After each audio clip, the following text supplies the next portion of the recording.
Okay, magandang araw po mga boss. So, ayan, pinakita po natin yung ano dito. Yung may link na tumutulo dun sa may kabilang kwarto. So, pinakita natin kay Contech Industrial Chemical Trading. Ayan. So, sa kanya rin po tayo kumukuha ng Contech skim coat na pwede sa indoor tsaka outdoor. So, ngayon yung pang waterproofing naman yung papayos natin sa kanya. So pinapacheck natin. So saan doon ba yung ano diyan?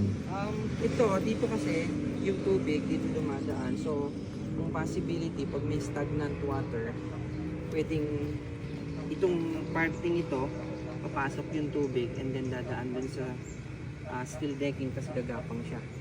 Kasi yung steel decking di ba pahaba? So kung saan yung dulo niya, dun lang siya lalabas. So isang possible yan.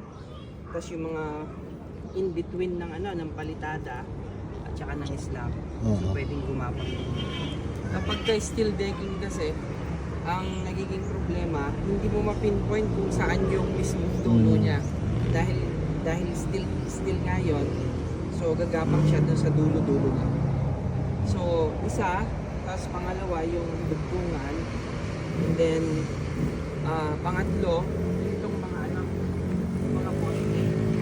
So dito kasi pwede kasi pumasok din ng tubig dyan.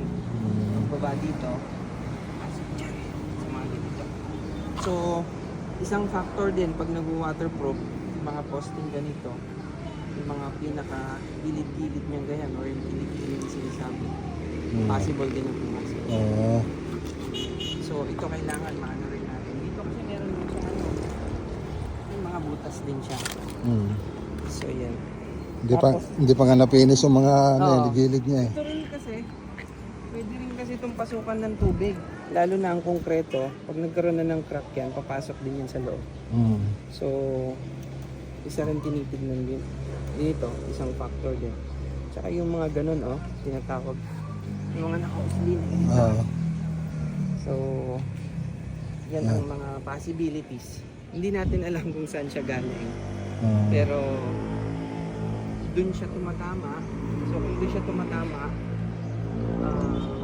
isang pwede natin tignan dito. Tapos isa pa daw dito, yung topping nila dito. Ito daw yung dugtungan. Ayun. Yan daw yung dugtungan niya, yung topping nila dito. Baka isa rin yan na cause. Kaya pag mag-waterproofing din tayo, kailangan slope to drain talaga tayo. Yung mga ganitong factor,